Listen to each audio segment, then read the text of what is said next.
And our Rebound Indiana commitment also looks at the issues helping or hurting people who are trying to make a comeback from this pandemic.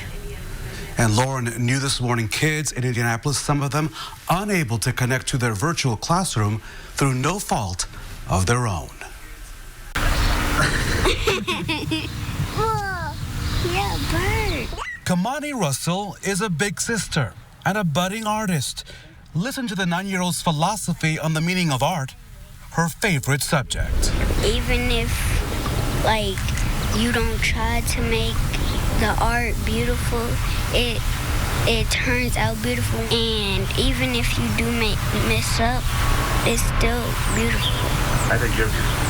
Thank you. I can say that. The third grader at the Edison School of the Arts is keeping up with her academics through paper packets. She can't do any of the work online. She has no access to internet service because of a past due cable bill with Spectrum. Her mother has faced tough financial times and says she may owe about $1,000. Her pleas for help, she says, fell on deaf ears. Have you called them? What have you said? Yes, I have. Well, I have called them and I have let them know, hey, can y'all waive this balance just for until everybody is able to get back working, so she can have this internet access to get her schoolwork done. No, I was actually told by one of them in the billing department that they're not going to do it. They want their money. The advocacy group Stand for Children is critical of Spectrum for not helping kids that through no fault of their own are disconnected from the internet during a time that schools statewide were forced to turn to e-learning due to the pandemic. We're all in this together, and that's been the theme of these last several weeks. And while there are some companies, internet service providers, that are trying to do the right thing, I think there are a few, in this case Spectrum, that continue to hold a very hard line that are keeping families in need from being able to access the internet, which is just essential. Internet in this day and age is not a nice to have, it is a must have when it comes to the education of our kids. Elvira Beltran's 4 children were also victims of an overdue cable bill. Luckily, an anonymous donor paid off her past due Spectrum bill of more than $267. But that was not enough. Stand for Children says her service was denied until the donor also paid an extra bill of more than $208 connected to her rental property. That removed the family's digital roadblock, connecting them once again to their online classrooms. So before the airing of the story, I shared with Spectrum's corporate office the names of the customers in the story and the details so that they could respond to the story. This is what we've received. A spokesperson tells RTV6 we don't comment on specific customer issues. That statement goes on to say that our position has not changed relative to our 60-day free internet offer for students and educators. Beyond that, we have extended that availability through June the 30th. Now, of course, I asked Ms. Nelson to call Spectrum before the airing of the story to see what would happen. Her request for service was denied yet again. Despite that statement, I'm working with her to get other options. So I want to put this all in perspective. The decision to help people with past due bills was done voluntarily by some of the biggest utilities before the governor's executive order. IPL, for example, has kept the lights on for 33,000 customers with past due bills dating back to March the 14th. And Citizens Energy is helping nearly 13,000 customers with past due bills since March the 19th. All those people will be expected to repay those bills in the future in order to face possible disconnection. But in the meantime, those companies are working with those families. All right, Rafael, thank you. Keep us posted. This morning, more changes are on the way to the upcoming IndyCar season. The first green flag is set to drop on June 6th at Texas Motor Speedway. But the season was set to begin back in March at St. Petersburg. You may remember the race was canceled at the last minute due to the coronavirus concerns. This morning, we know the 2020 season will now end on the streets of St. Pete on October 25th. The cars will roar onto the historic oval here at IMS on August 23rd. So new developments are popping up all over Hancock County, and that means people are being approached to sell their land. New at 614, what you need to know before putting your property on the market so you don't get ripped off. But first, let's check in on your forecast with the one and only, our good friend, Todd Clausen. Good morning, TK. Raphael, good morning to you. Good morning, everybody. Finally, some warmer temperatures working in for the day today, but we have to get through a round of rain before that warmth gets here. Some scattered showers moving through the area right now, as you can see from Terre Haute over towards the Bloomington area. Once these go through by mid-morning, temperatures will soar eventually to highs this afternoon near 80 degrees. I'll talk all about it coming up in your Storm Team 6 forecast. The time now is 6:13. You're watching Good Morning Indiana right here on RTV6. RTV6 is working for you. Welcome back. As more industrial businesses continue to pop up in communities outside of the Circle City, some farmers are being approached to sell their land so that those businesses can move in. Our Kelsey Anderson is working for you this morning with what you need to know before selling your land. Kelsey, good morning. The market for land right now in Hancock County near the Mount Comfort corridor is hot right now. But what is a fair price for flat land in a growing area? I spoke with Matt McGrady, a broker with Collier International, and he says when it comes to calculating a reasonable price for your land, there are a lot of things to take into consideration. You know, that's accessibility. What's it currently zoned? You know, is there wetlands on site? Is it in a floodplain? There's many things that you need to consider to basically give them a good value per acre for that land. McGrady tells me some offers he's heard farmers receive are low and below market value. Coming up in the next half hour, hear from a man who says he was randomly approached by a man wanting to buy his land that wasn't even for sale. Working for you, Kelsey Anderson, RTV6. All right, thank you, Kelsey. We will look forward to that. This morning, we've been dealing with some patchy fog and some rain showers across central Indiana. The fog is dispersing. That is the good news, but we still do have the rain showers and even a few thunderstorms that are out there. Here's a live look at Storm Team 6 radar. And the heaviest shower activity by far is what's been falling from Nashville to Bloomington over into the Spencer area. And we also have just this one thunderstorm that's in the Brazil area right now. You can see the lightning strikes there. Nothing severe here, but don't be shocked if you hear a rumble of thunder there across parts of Owen County, even into parts of Park and Putnam County, as well as that thunderstorm is probably close enough for you to hear things. As we work our way into parts of the rest of central Indiana, there's some scattered showers near Greensburg and up to the north. But as we expand out and I show you the bigger picture, there's a couple things going on right now. The warm front for us is just now making its way into Indiana. This will push to the north throughout the course of the day today and then back off to our west. Pretty good line of storms in Chicago back towards Kansas City. These storms are going to ride right along the warm front. So depending exactly where that warm front sets up later on this afternoon is going to bring the best opportunity for showers and thunderstorms to some of you. Not everybody is going to see the thunderstorms later on this afternoon. By 9 a.m. this morning, most of the rain is wrapping up as that front goes to the north. But then throughout the afternoon hours, you see exactly where those storms are. Hartford City up towards Kokomo into Lafayette. That's because the warm front should be in northern locations. And as I advance this, look how these storms just kind of hug right along that warm front. They are not really going to drop down to the south. That's why the Storm Prediction Center has a slight risk across the northern portion of the area.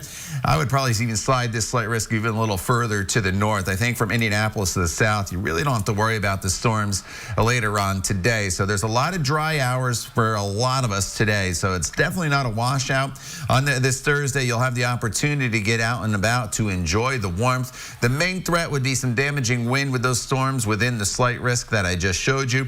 But here are those temperatures, anywhere from 75, 76 degrees up into the low 80s. The warmer temperatures, obviously, where you get into more sunshine and you don't get into the rainfall later on this afternoon. So it's a very nice day for us, even with the chance of some storms. Get out there and enjoy. Tomorrow, the showers are a little more widespread for us across the area. They're a little more numerous as well. 75 degrees with the added showers and cloud cover. Saturday's very similar to today. A lot of dry hours, just some scattered storms. And then finally, the front goes through on Sunday, clearing us out. Sets us up for a sunny stretch of weather Monday, Tuesday, and Wednesday with temperatures that'll be fairly seasonable. All right, Todd, thanks so much. We've been talking a little bit about that visibility this morning, and Raphael mentioned down in Johnson County looking outside at some fog, and here's a look at it down here at the Whiteland Road exit. This is on I-65, and if you look into the headlights there, you can see a reduced visibility out there. So just use caution as you're heading to work this morning. Overall, it shouldn't impact you too much on the roads. No crashes down this way in Johnson County. Of course, we'll continue to keep you updated. Raphael? Lauren, thank you so much. It's a rare but an increasing number of children are experiencing a dangerous inflammatory syndrome. Some believe is connected to COVID-19. This was first seen out east. In fact, doctors first reported it in New York City. They're calling it pediatric multi-system inflammatory syndrome. At least 2 young boys and an 18-year-old girl have died from it. Now, cases are also popping up in other cities as well as in Europe. The symptoms are similar to another condition called the Kawasaki disease, which is triggered by infections. This happens to a lot of viruses that they can trigger these type of inflammatory syndromes. And with COVID-19, we've been seeing it in adults in the shape of a cytokine storm. So this is the first time we're seeing these inflammatory syndromes in children. This COVID-related syndrome can affect multiple organs, according to officials. The symptoms are high, long-lasting fevers, rashes, a swelling of the palms and feet, swollen lymph nodes, and red eyes. Not all the children experiencing these issues are currently testing positive for COVID-19. Well, a grim prediction about the upcoming winter is expected in testimony today from government whistleblower Dr. Rick Bright. Bright claims the Trump administration ignored his early warnings to prevent high coronavirus cases. Now he says the winter will come with more infections and deaths if the same mistakes are made and a clear prevention plan is not in place. Last month, the director of the CDC made similar predictions, saying hospitals could be even more overwhelmed with the flu and coronavirus hitting at once. Bright will give his testimony today in front of the House Energy and Commerce Committee. Well, the next big family movie to stream this weekend is a bit of a throwback. Scoob will introduce Scooby-Dooby-Doo to a new generation of fans. Coming up on GMA, Tracy Morgan will be live talking a little bit more about this new movie.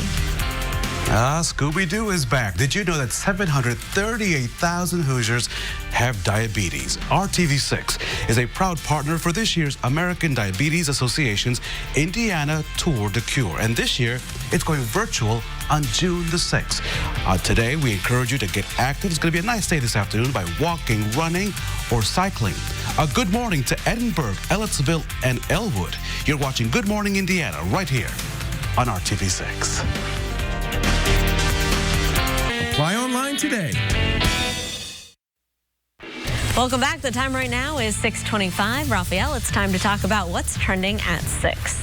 So, Lauren, I have a big question for you this morning. How awesome is your baby Archie? In one word, awesome. How awesome is he? Super awesome. And we know that children, right, can make us better. So let me take you out east, where the joy of children really is making this happen. A father-daughter duo in Massachusetts has raised thousands of dollars for Feeding America, all through book sales. You see, Patrick Bonner says his daughter, 10-year-old Stella, has been working on a thriller. It's called Darian the Librarian for the past year when schools closed. They got serious and they finished a 41-chapter page-turner. Stella says she wanted to use that book to help families in need. Wow. The joy of children. Isn't that amazing? That's amazing. I love that story. Well, students in Boca Raton, Florida have spent the past several weeks using 3D printers while they're at home to create personal protective equipment for hospital workers. The students range in age from 5 to 18 years old. Wow. So far, they've made more than 3,400 face shields and ear savers, which relieve some stress from the face masks. The students are doing it without getting graded. That's awesome. Where was I in 8th grade? I'm like, where was I? Not doing that. I would never have been able to do that. Hey, and a good morning to our hometown hero on this Thursday. Today, we honor Nikki Williamson. Nikki is an RN at the ICU at Community North. So congratulations to her. We thank all of you for giving the personal and professional best while serving people across our state. You are truly appreciated. And on this Thursday morning, we want to also appreciate our Todd Clausen, who's standing by with a busy radar this morning. Yeah, Raphael, we are dealing with some showers out there this morning, but that payoff is going to be warmer temperatures working their way into the area. That is the good news. Temperatures right now are currently sitting in the 50s. We're going all the way up into the mid 70s and even low 80s later on this afternoon. The trade-off will be the chance of some scattered showers and a few thunderstorms in the forecast. I think the storms this afternoon, though, mainly confined to northern locations. So if you pull up your phone, you see the thunderstorm icon, just know it is not an all-day rain. There are a lot of dry hours involved in the day today, especially the middle half of the day. So you can make those outdoor plans. I will say if you're going to be out for an extended period of time, though, make sure you do check that radar, especially if you live in Lafayette, Peru, over towards Muncie, as some of those storms this afternoon could be borderline strong to severe. We'll talk about them in more detail coming up in the next half hour. All right, Todd, thanks so much. Well, some good news from the department stores. Prices actually dropped last month for most things. Working for you, our John Matarese explains what you're paying more for so that you don't waste your money. Good news and bad news about consumer prices. Prices for many things dropped sharply in April, unless you needed to buy food. The Department of Labor has just announced that consumer prices fell nearly 1% during the month of April. Normally, that would be good news, except that most of us were not shopping. The biggest decline, gas prices down 20% in April as demand plunged. New car prices also dropped as dealers tried to move cars off their lots. But most of us were just buying food and staples. And if you've seen eggs for $1.59 or more, you know you're paying a lot more in the grocery store. Forbes magazine says eggs are up 50% this year. Orange juice up 20%, rice up 20%. Overall, grocery prices were up 2.6% in April, but that doesn't include recent beef and chicken hikes. Meat prices are up so sharply this spring that even hot dogs are up 6% just in time for your Memorial Day barbecue. As always, don't waste your money. I'm John Matarese. Good morning, Indiana. This is Good Morning Indiana, working for you. Now on Good Morning Indiana on this Thursday morning, here's a look at your 6:30 news feed. Metro Police are investigating a shooting on the city's south side. This happened around 1:15 this morning on South Walcott Street near Hannah Avenue and State Street. Police tell us one person is currently in serious condition. So far, they have not released any information on a possible suspect. Also new overnight, at least one person killed in a car crash in Johnson County. Police called to US 31 just south of the Greenwood Park Mall before 11 last night. It is still unclear how many victims are involved. We will continue to update you as we learn more information as it comes into the RTV6 newsroom. And here's the latest COVID-19 numbers for the state of Indiana. The state health department reporting more than 400 new positive cases on Wednesday. Indiana is now approaching the 26,000 positive case mark overall since this began, and additional 38 deaths were also confirmed, and 1,482 Hoosiers have now died from COVID-19. The state says intensive care unit and ventilator capacity at hospitals remains steady. But first here, before we get to more stories today at 6:30, I want to welcome you into Good Morning Indiana. I'm Lauren Casey. And I'm Rafael Sanchez, live here in the living room in Johnson County. Todd Clausen just looked outside of my living room window. It appears that the light fog has lifted. Still no rain yet here in Franklin. Yeah, you know, the fog is lifting. That's the good news for you, Raphael, and all across central Indiana. One of the reasons why that fog is lifting or dispersing is because of the rainfall. So I do expect you to see some in Johnson County in just a little bit. As you take a live look at Storm Team 6 radar, you can see most of the rainfall right now is across southern portions of central Indiana, with even a few thunderstorms as we work our way over here into portions of just south of Rockville, just north of Brazil. You see those lightning bolts there on radar. So that is going to be a thunderstorm moving through. Nothing severe there, just some heavy downpours. And of course, you will hear the rumble of thunder as we come into Johnson County. You can see some rain showers here starting to develop across parts of the area. Pretty good shower down towards Nashville, some light rain over towards Columbus. We'll deal with this rainfall this morning, part of the warm front that is making its way through Indiana from south to north. We get a lot of dry hours this afternoon, and then those storms off to our west will impact just just parts of the area. Temperatures have stayed steady overnight in the mid-50s. We're into the low 70s already by the noon hour, with high temperatures today right around 80 degrees. Some of those storms in northern locations as we head into the 4 o'clock hour there that you see I've listed on your graphic. Those could be borderline strong to severe. More on that coming up in just a little bit, Lauren. All right, Todd, here's a look at traffic for anyone heading into the downtown area early this morning. This is I-65, a view near West Street and MLK, where traffic's moving along up to speed, both northbound and southbound. No crashes, no delays right now to slow down your commute. Raphael? Lauren, thank you so much. On this Thursday, we should tell you the big news, of course, is that COVID-19 restrictions are about to be loosened in Indianapolis, but only by a very small amount. Mayor Joe Hogsett making the announcement yesterday in a virtual press conference. Starting tomorrow, though, here's the big news, right? Public gatherings in Indianapolis and Marion County can increase from 10 to 25 people, including in-person religious services. Non-essential retail businesses can open at 50% capacity.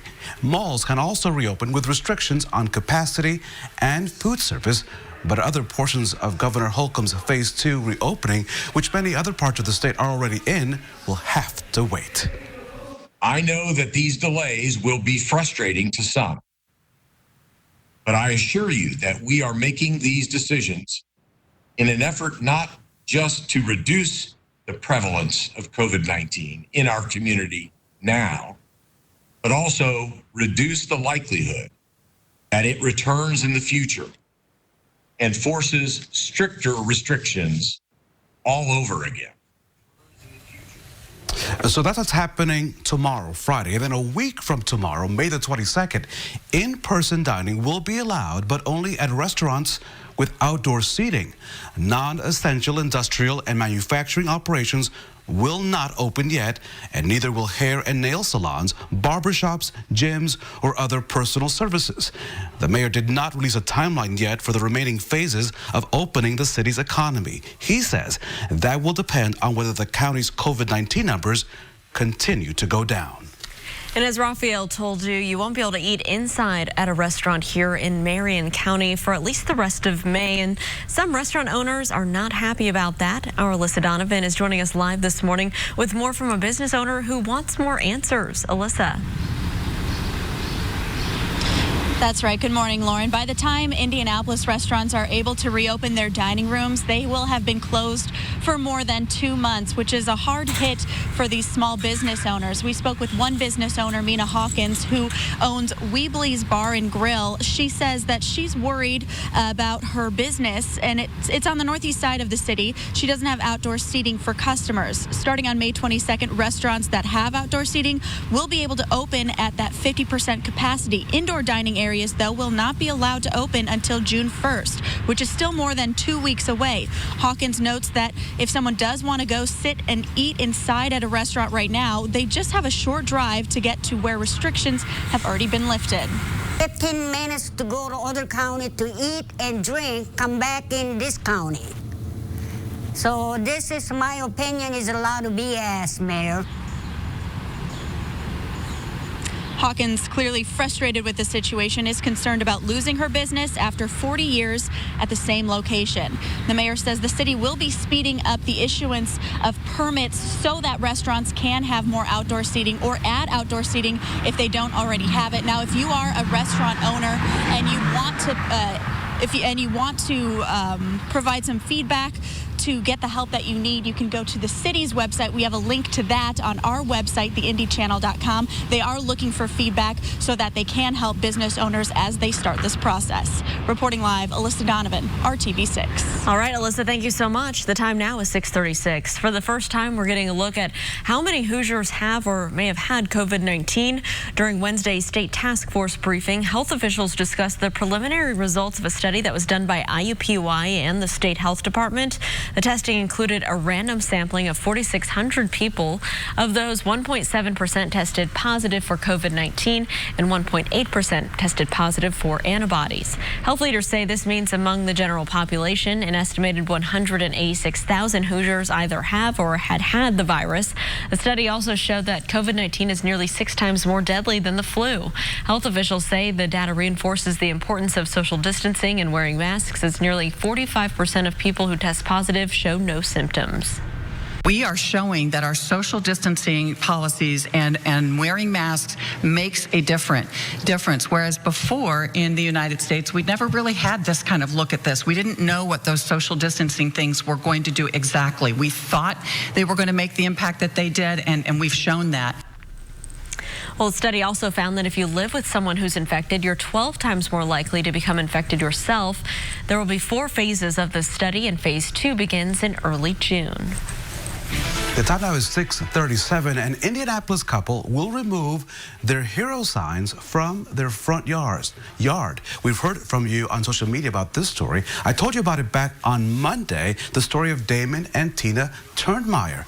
They're essential workers. Damon works with special needs children, and Tina works with senior citizens at a nursing home facility. And they received a notice from their HOA informing them that their signs were in violation and had to be removed.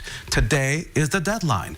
I spoke to the Turnmeyers a couple of hours ago, and they tell me they were not interested in spending money on a legal fight that they'd likely lose. It's very difficult. I can't go, you know what, kids, we're not going to get that right now because we have to financially pay for a sign in our yard. I can't do that. So ultimately, that decision has been taken from me. I love what we both do. We work in 2 opposite ends of the field, but we are united as one. And whatever we do, we just do it for a purpose. So they're removing the signs. So check this out. A little creativity at work. The HOA rules don't allow signs, but they say nothing about this. Chalk art. The Turnmeyers' relatives, who are proud of their heroes, created some messages on the driveway. The messages say several things like, heroes live here, stay safe, and love each other. The HOA's official response to the signs, 2 words, no comment. Well, some communities are still growing even during the pandemic. Up next, we're sharing some tips you need to know if a business comes in and asks to buy up your property. The time right now is 6:39. We'll see you on the other side of the break. We are Value City Furniture. The time now is 6:41. Welcome back to Good Morning Indiana. And this is really a big developing issue as more industrial businesses just pop up right here in central Indiana. Farmers are being approached, Lauren, to sell their land. Yeah, Raphael, but what's a fair price for the flat ground that's in a growing area? Our Kelsey Anderson is working for you this morning with what you need to know before you sell. In Hancock County, if you drive anywhere near the Mount Comfort corridor, you will see 3 things: giant buildings, new construction, and bare fields, waiting for seeds to be sowed or buyers to buy. Now's a good time to be a landowner. David Shaw owns nearly 65 acres in Hancock County. He says the land has been in his wife's family since the early 1870s. They were an original land grantee of the land. Now this farmland is being surrounded by new businesses moving in. It's good economically for the far east side of Indianapolis and particularly Hancock County. I mean, it's a rapidly expanding area. The rapidly expanding area has people knocking on doors, making offers on land that isn't even for sale. Always intended to sell it, but I was approached earlier this spring by somebody who made me an offer, and it sounded, well, that's a lot more than I expected. After talking with a different broker, Shaw thinks his land is worth more than the original offer. There's a lot of demand in this area. We're on the east side of Indianapolis. This is the side of Indianapolis that's poised for a lot of growth, that's driven by labor and also good access to I-70. Matt McGrady works for Collier International. He says when it comes to calculating a reasonable price for your land, there are a lot of things to take into consideration. You know, that's accessibility. What's it currently zoned? You know, is there wetlands on site? Is it in a floodplain? There's many things that you need to consider to basically give them a good value per acre for that land. After going through this process himself, Shaw recommends this. Take the time to give somebody a call that is an expert in selling farmland or land for development to get a current price, because prices are continuing to shift. Working for you, Kelsey Anderson, RTV6. All right, thank you, Kelsey. Great advice there as you walk out the door this morning. We've had a little bit of fog that is on its way out, but we're still dealing with some rain showers across the area, mainly in southern sections right now, with one little thunderstorm near the Rockville area. That is not severe. As we work our way throughout the day today, the coverage of the rainfall is just going to be scattered. It's not a washout, and temperatures will soar to near 80 later on this afternoon. We'll talk all about it coming up in your Storm Team 6 forecast. The time now is 6:44.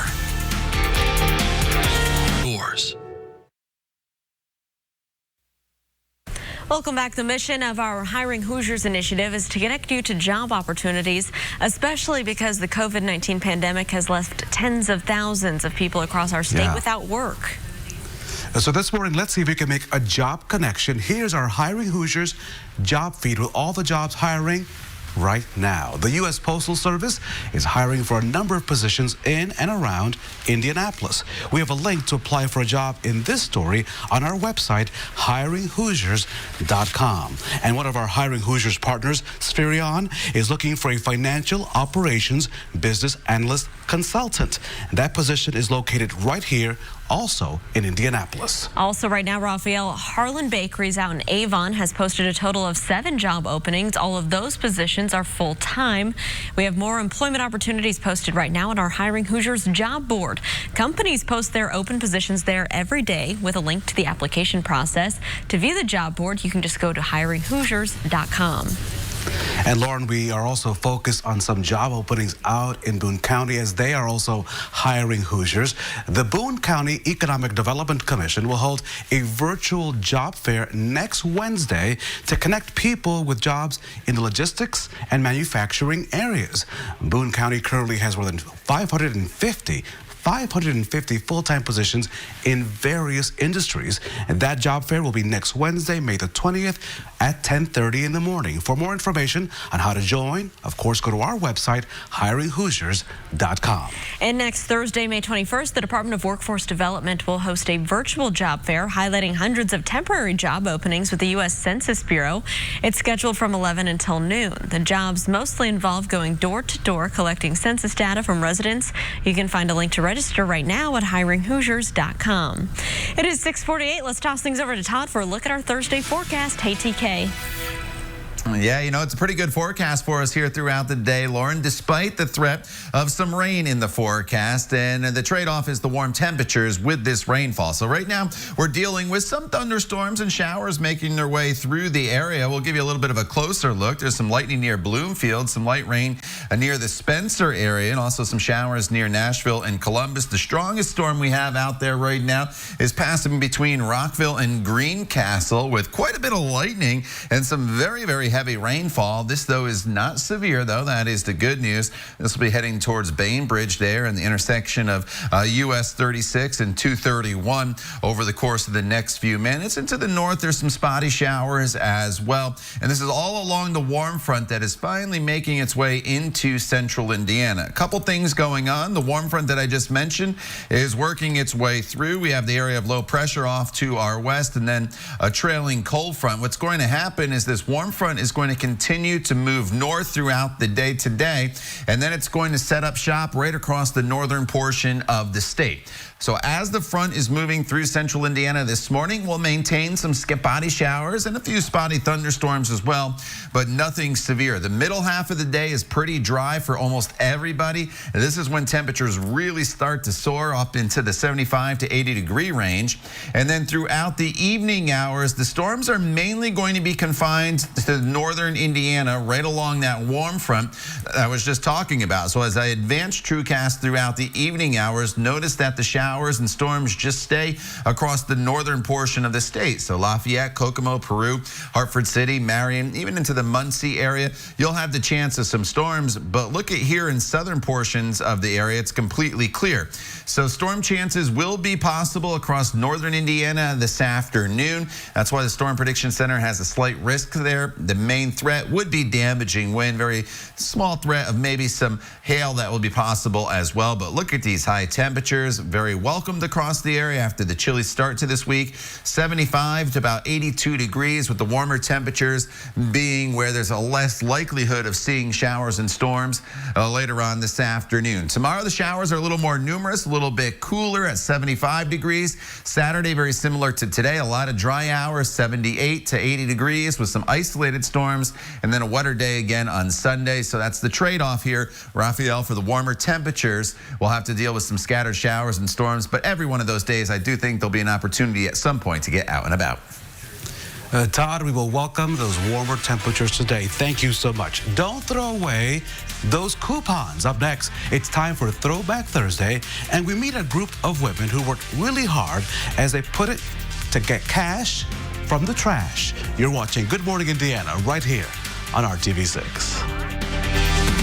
The RTV6 app on your phone or streaming device.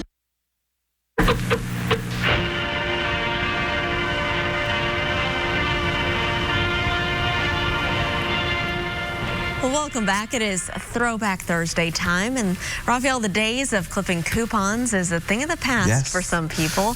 And while we still like to save money, most people aren't willing to put in the time and the effort of clipping coupons, myself included. But 40 years ago, Lauren, when some of us were alive, that was not the case.